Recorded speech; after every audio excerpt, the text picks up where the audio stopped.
بسم الله الرحمن الرحيم. الحمد لله الذي أنزل على عبده الكتاب ولم يجعل له عوجا قيما لينذر بأسا شديدا من لدنه ويبشر المؤمنين الذين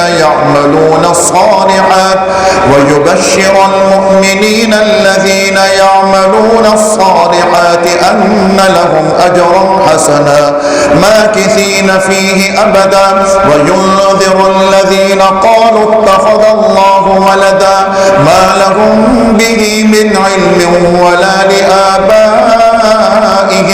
كبرت كلمة تخرج من أفواههم إن يقولون إلا كذبا فلعلك باخع نفسك على آثارهم إن لم يؤمنوا بهذا الحديث أسفا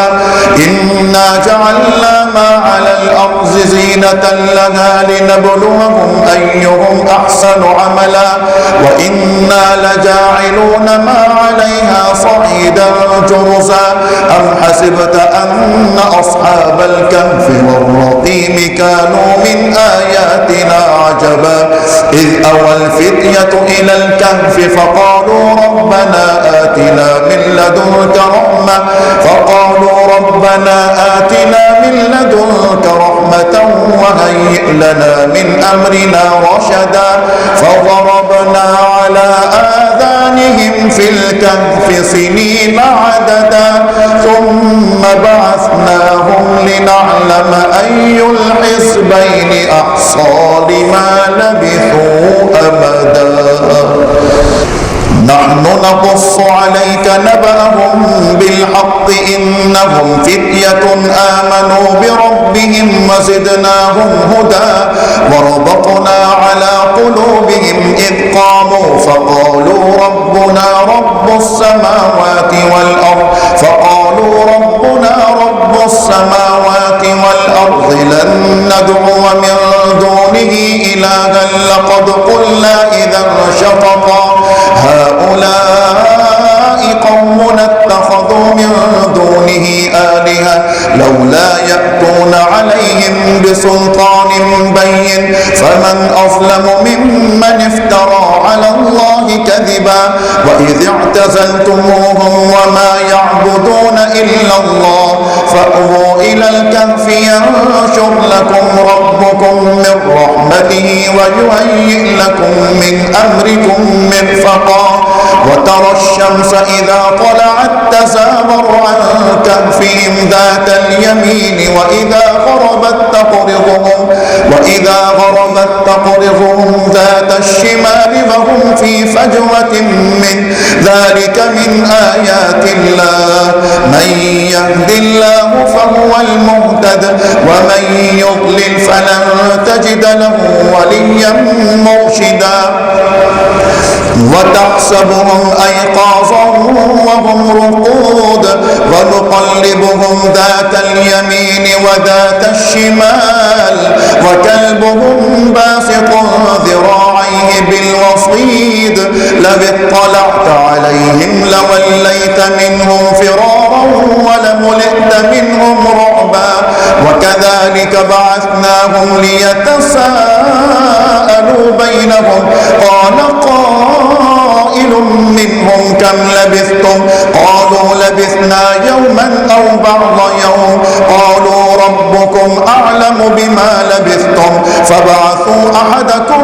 بورقكم هذه إلى المدينة فلينظر أيها أزكى طعاما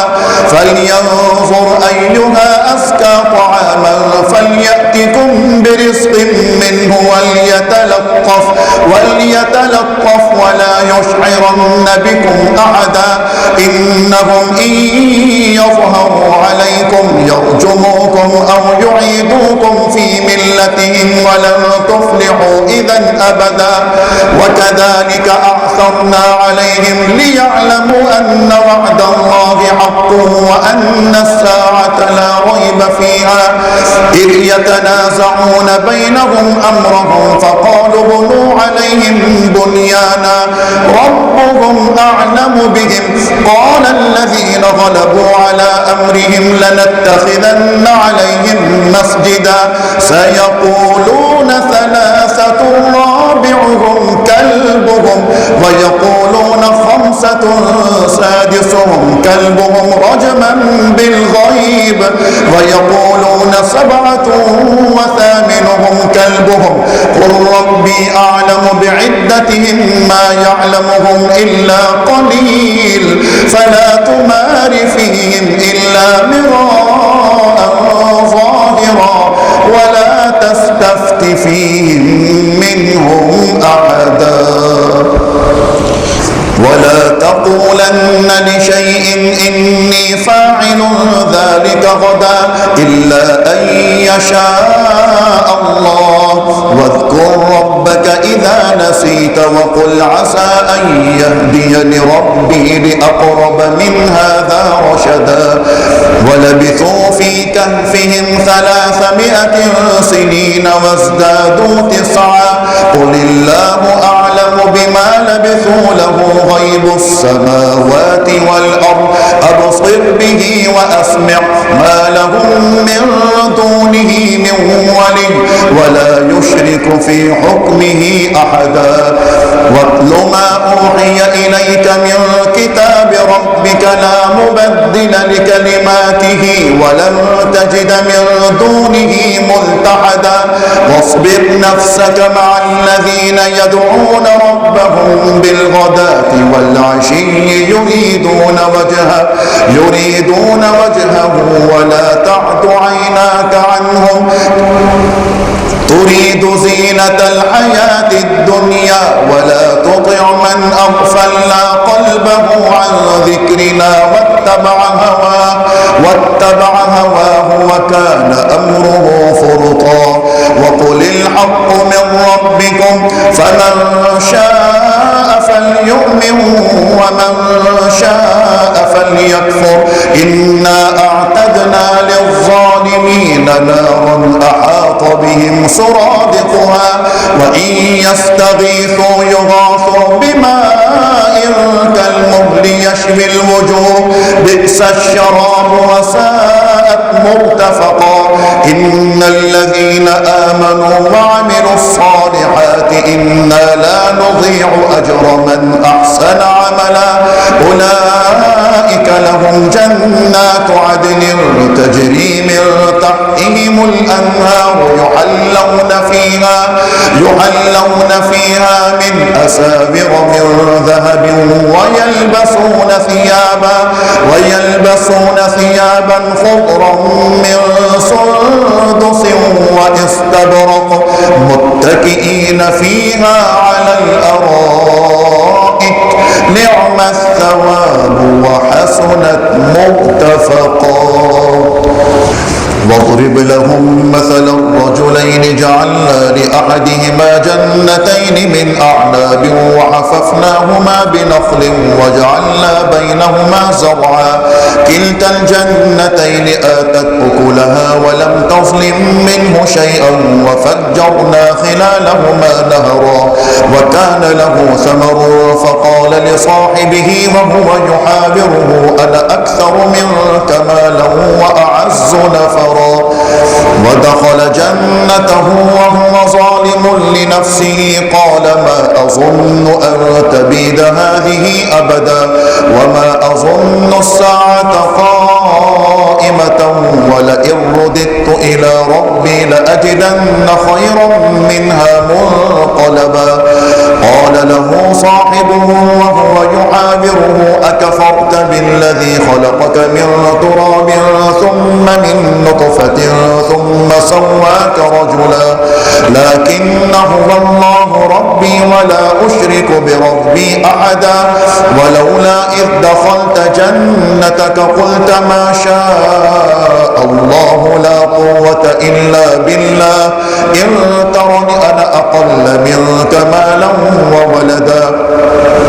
فعسى ربي أن يؤتيني خيرا من جنتك ويرسل عليها حسبانا من السماء فتصبح صعيدا زلقا أو يصبح ماؤها غورا فلن تستطيع له طلبا وأحيط بثمره فأصبح يقلب كفيه على ما أنفق فيها وهي خاوية على عروشها ويقول يا ليتني لم أشرك بربي أحدا ولم تكن له فئة ينصرونه من دون الله وما كان منتصرا هنالك الولاية لله الحق هو خير ثوابا وخير عقبا واضرب لهم مثل الحياة الدنيا كماء أنزلناه من السماء فاختلط به نبات الأرض فأصبح هشيما تذروه الرياح وكان الله على كل شيء مقتدرا المال والبنون زينة الحياة الدنيا والباقيات الصالحات خير عند ربك ثوابا وخير أملا ويوم نسير الجبال وترى الأرض بارزة وحشرناهم فلم نغادر منهم أحدا وعرضوا على ربك صفا لقد جئتمونا كما خلقناكم أول مرة بل زعمتم أن لن نجعل لكم موعدا ووضع الكتاب فترى المجرمين مشفقين مما فيه ويقولون يا ويلتنا ما لهذا الكتاب لا يغادر صغيرة ولا كبيرة إلا أحصاها ووجدوا ما عملوا حاضرا ولا يظلم ربك أحدا وإذ قلنا للملائكة اسجدوا لآدم فسجدوا إلا إبليس كان من الجن ففسق عن أمر ربه أفتتخذونه وذريته أولياء من دوني وهم لكم عدو بئس للظالمين بدلا ما أشهدتهم خلق السماوات والأرض ولا خلق أنفسهم وما كنت متخذ المضلين عضدا ويوم يقول نادوا شركائي الذين زعمتم فدعوهم فلم يستجيبوا لهم وجعلنا بينهم موبقا ورأى المجرمون النار فظنوا أنهم مواقعوها ولم يجدوا عنها مصرفا ولقد صرفنا في هذا القرآن للناس من كل مثل وكان الإنسان أكثر شيء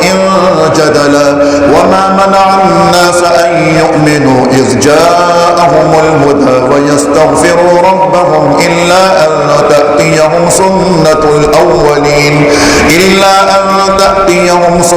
الأولين أو يأتيهم العذاب قبلا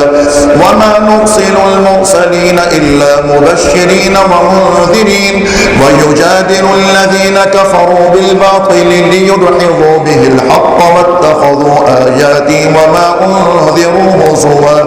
ومن أظلم ممن ذكر بآيات ربه فأعرض عنها ونسي ما قدمت يداه إنا جعلنا على قلوبهم أكنة أن يفقهوه وفي آذانهم وقرا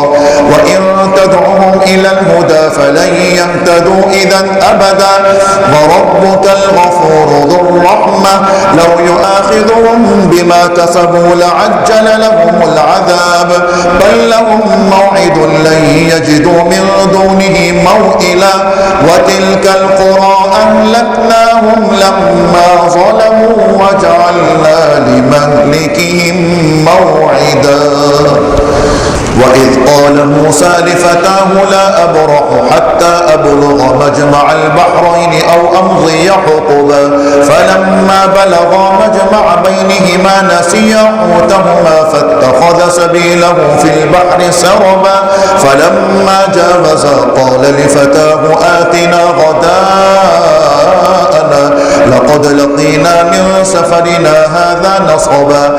قال أرأيت إذ أوينا إلى الصخرة فإني نسيت الحوت وما أنسانيه إلا الشيطان أن أذكره واتخذ سبيله في البحر عجبا قال ذلك ما كنا نبغي فارتدا على آثارهما قصصا فوجدا عبدا من عبادنا آتيناه رحمة من عندنا وعلمناه من لدنا علما قال له موسى هل أتبعك على أن تعلمني مما علمت رشدا قال إنك لن تستطيع معي صبرا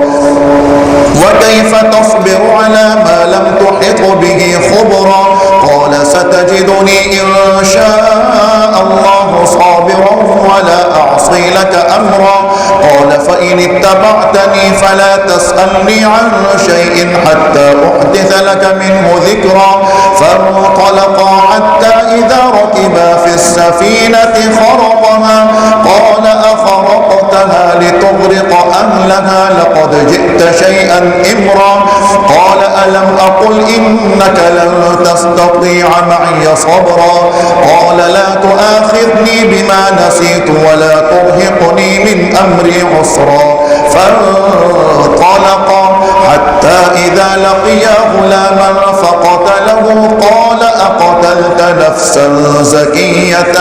بغير نفس لقد جئت شيئا نكرا قال ألم أقل لك إنك لن تستطيع معي صبرا قال إن سألتك عن شيء بعدها فلا تصاحبني قد بلغت من لدني عذرا فانطلقا حتى إذا أتيا أهل قرية استطعما أهلها فأبوا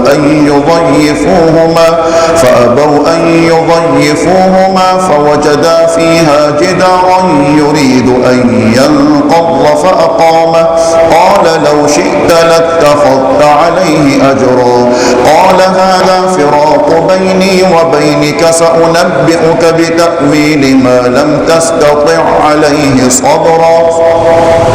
أما السفينة فكانت لمساكين يعملون في البحر فأردت أن أعيبها وكان وراءهم ملك يأخذ كل سفينة غصبا وأما الغلام فكان أبواه مؤمنين فخشينا أن يرهقهما طغيانا وكفرا فأردنا أن يبدلهما ربهما خيرا منه زكاة وأقرب رحما وأما الجدار فكان لغلامين يتيمين في المدينة وكان تحته كنز لهما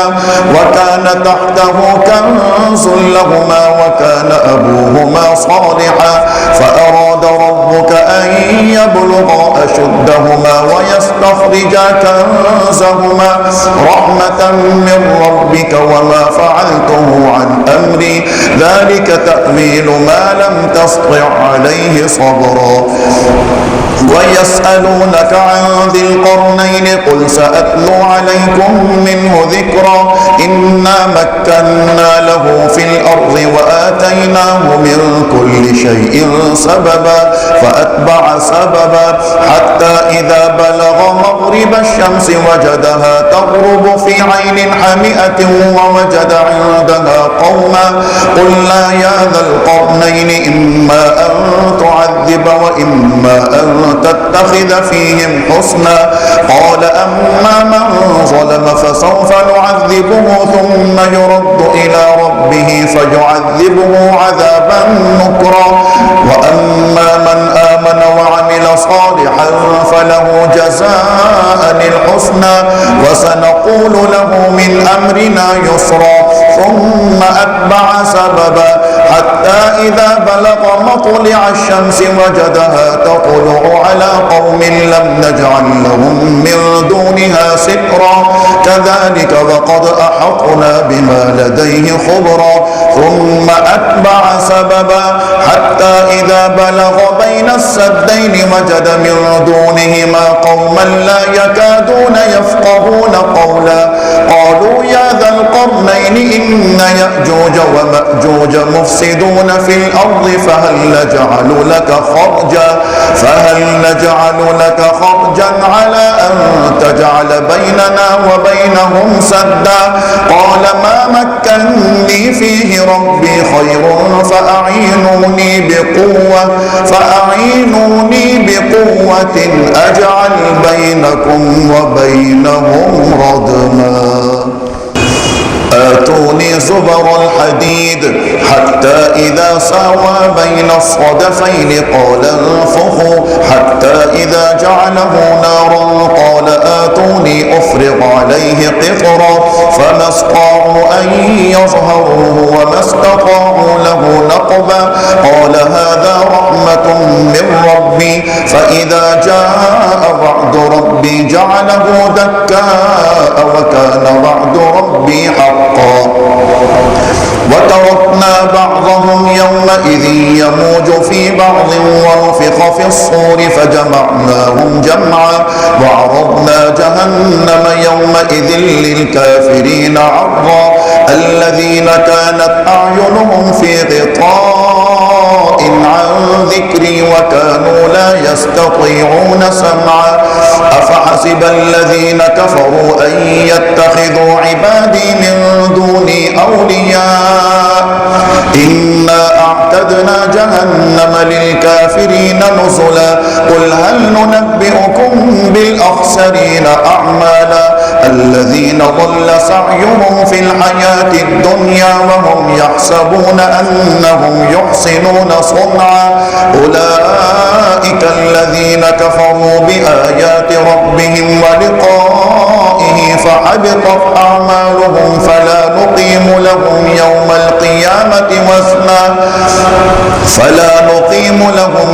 القيامة وزنا ذلك جزاؤهم جهنم بما كفروا واتخذوا آياتي ورسلي هزوا إن الذين آمنوا وعملوا الصالحات كانت لهم جنات الفردوس نزلا خالدين فيها لا يبغون عنها حولا قل لو كان البحر مدادا لكلمات ربي لنفد البحر قبل أن تنفد كلمات ربي ولو جئنا بمثله مددا قل إنما أنا بشر مثلكم يوحى إلي أنما إلهكم إله واحد فمن كان يرجو لقاء ربه فليعمل عملا صالحا ولا يشرك بعبادة ربه أحدا.